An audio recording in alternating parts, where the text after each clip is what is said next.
Salam, deməli, bildiyiniz kimi mən sual-cavablar hazırlayıram yeni sinif təhsilinə əsasən. Əslində qalsa ibtidai icmadan sual-cavab hazırlamışdım, amma bildiyimiz kimi 6-cı sinif tarix kitabları yeniləndiyi üçün mən də yeni kitaba əsasən hazırladım. Burada həm 6-cı sinif Azərbaycan tarixi 2025-ci il nəşrindən suallar əlavə etmişəm, həm də təbii ki 10-cu sinifdə də bu mövzu olduğu üçün 10-cu sinifdən də. İndi başlayaq sualları oxumağa. 1. İbtidai insanların qidaları olmuşdur. Mağara ayıları, nəhəng marallar və təbiətin hazır nemətləri. 2. İbtidai insanlar əmək alətlərini hazırlamışlar çay daşından. 3. Dünyada ən qədim insan qalıqlarına rast gəlinmişdir Şərqi Afrikada. 4. Azıq, zar, qazma, daşsarıqlı mağaraların yerləşdiyi əraziləri qeyd edilir. Müvafiq olaraq qeyd edəcəyik. Burada Xocavənd, Kəlbəcər, Naxçıvan, Qazax. 5. Tarixə qədərki dövr. Yazılı mənbələrin yaranmasına qədərki dövrdür. 6. Bəşər cəmiyyəti ilkin inkişaf mərhələsi adlanır ibtidai icma. 7. İbtidai cəmiyyət başlayır ilk insanın yaranması ilə. 8. Paleolit dövrünün qədim mərhələsi adlanır. Daş dövrünün qədim mərhələsi adlanır paleolit.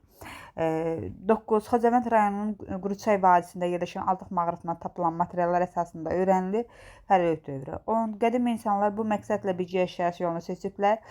Qida tələbatlarını ödəmək, vəhşi heyvanlardan qorumaq, özlərinin təhlükəsiz yaşamasını təmin etmək üçün. 11. İbtidai insanlar ilk əmək alətlərini hazırlamışlar çay daşlarından. 12.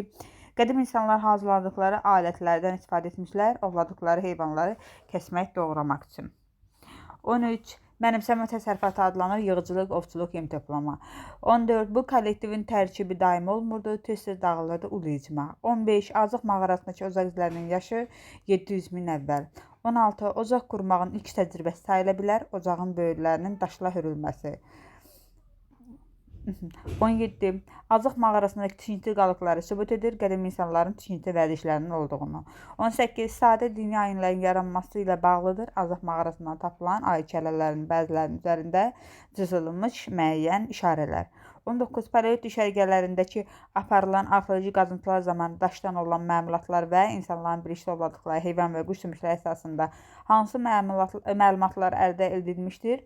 Həmin dövrdə mövcud olmuş heyvanlar aləmi, ibtidai insanların ovçuluqla məşğul olması. 20. Neandertallar yaşayış çillərini əldə edirlər nəhəng heyvan sümüklərindən və iri qaya daşlarından. 21.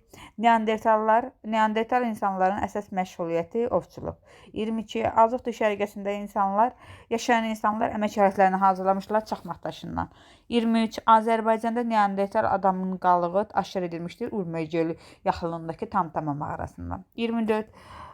Azərbaycanda Neandertal adamın qalığı neçə min il əvvələ aiddir? 40-50 min əvvələ aiddir.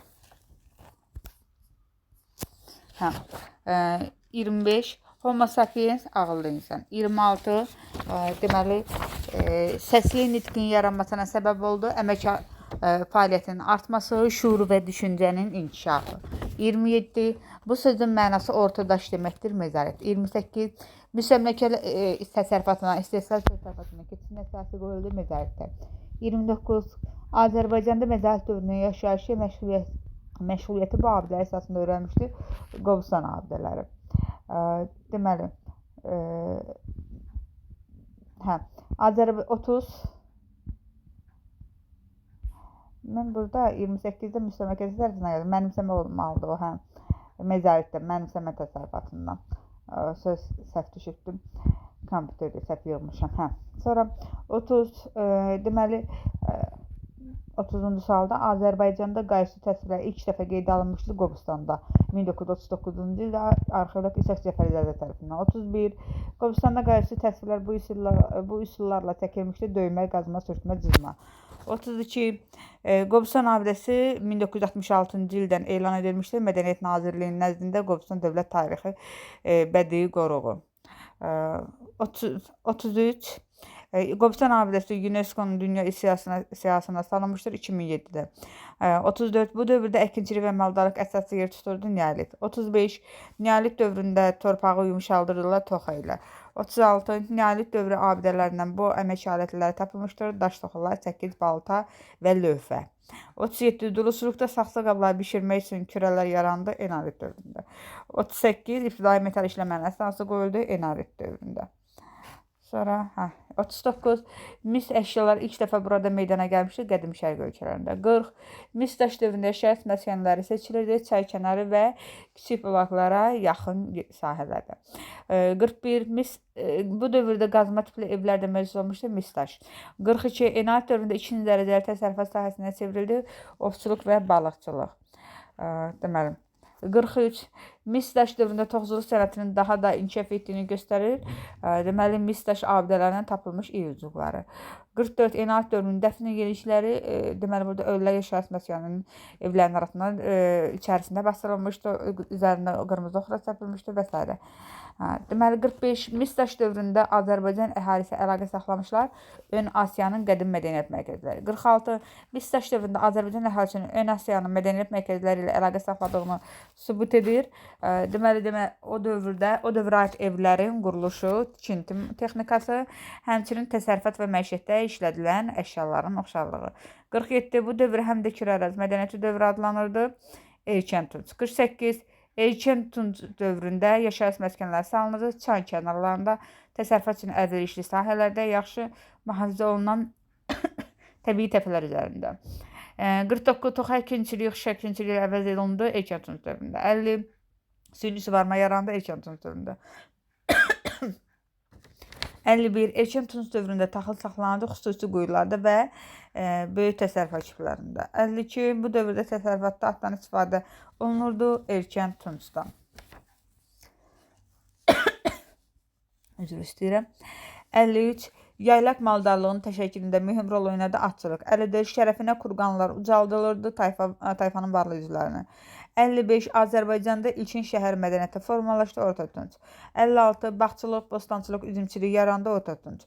57 sənətkarlıq peşəkar sahəyə çevrildi Orta Tunc dövründə. 58 Azərbaycanda qədim incəsənətin çəkləmə mərhələsi də Orta Tunc. 59 ictimai bərabərsizliyə səbəb oldu, məhsulun artıq olması və təbəqələşmə. 60 qoyun yunundan iplik hazırlayırdılar qadınlar.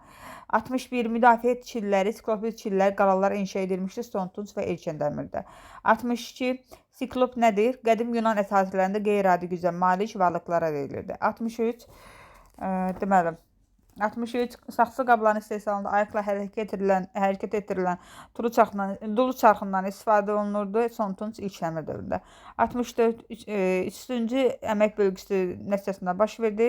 Tacirlər sənətkarlardan ayrıldı. 65 Son Tunc və ilk Dəmir dövründə dini və hərbi rəhbərlik onların əlində cəmləşdi tayfa başçısının. 66 bu dövrün insanları səma cisimləri suya, meşəyə, ayrı-ayrı heyvanlara inanırdılar Son Tunc və ilk Dəmir dövründə.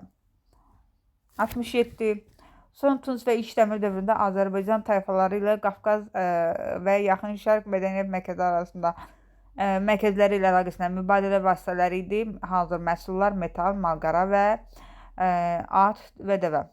68 cəmiyyətin yoxsul və varlılara bölünməsi səbəb oldu ibtidai quruluşun dağılmasına.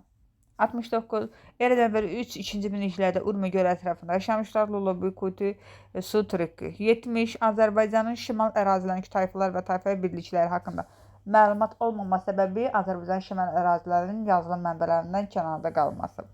71 cəmiyyət tarixində ən uzun sürən mərhələdə ibtidai icma. 72 Qaraca abidəsi yerləşir Mingəçevirdə. 73 Norveç alimi Tur Heyerdalın Qobustanda apardığı tədqiqatlar nəticəsində gəldiyi nəticə Azərbaycan gəmiçiliyin meydana gəldiyi ən qədim diyardır. 74 Ağzabədəki Şamiltəpə yaşayış yeri əsasında bu dövr öyrənilib Niyalit. 75 bu dövrü həm də toxa əkinçiliyi dövrü adlandırırlar Enarit dövrü.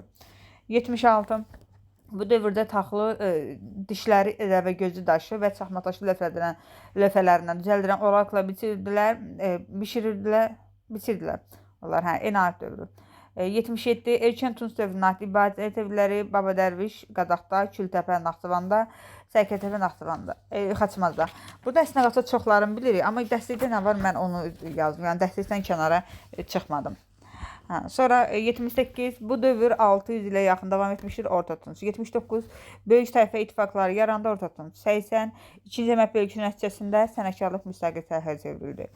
81 Orta Tunc dövrünə aid ilkin şəhər mərkəzləri, deməli 2-ci Kültəpə, Oğlanqala, Naxçıvandadır, Göytəpə, Urmiya ətrafındadır, Üzəriştəpədə, Qarabağdadır. Məsələn, Ceydə Nərgiztəpədə də vardı Qarabağda, amma yeni dəstəklərdə artıq yoxdur. Hə, ona görə də qeyd etmədim. 82. Saxsı qabların istehsalında ayıqla hərəkətə gətirilən dolu çarxından istifadə olunmağa başlanmışdır Tunc dövründə. 83. Bu yaşayış yerindən dəmir teyələri və tunc dəstəkləri olan qırıntılar tapılmışdır. Muğanda Uzuntəpə. 84. Bu isim əmək bölgüsü nəticəsində tacirlər qrupu sənətkarlardan ayrıldı. 3-cü. 85. Bu dövrdə müharibə və hərbi işə əsas məşğuliyyətə çevrilmişdir. Son Tunc Eykəndəmir.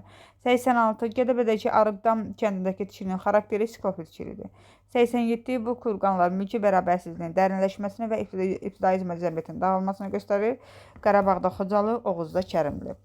Bu qədər bitdi. 6-cı sinifin bütün mövzularını hazırlamışam Sasani İmperiyasının tərkibində olana qədər. Yəni bütün mövzular kağız üzərində var. Qalıb onları kompüterə köçürüb və kompüterə köçürükdən sonra da belə izahlarını verəcəm. Yəni ona görə də kanalı izləyin və həm də elə Telegram kanalında da, həm də YouTube kanalında dinləyin bunları. Sağ olun.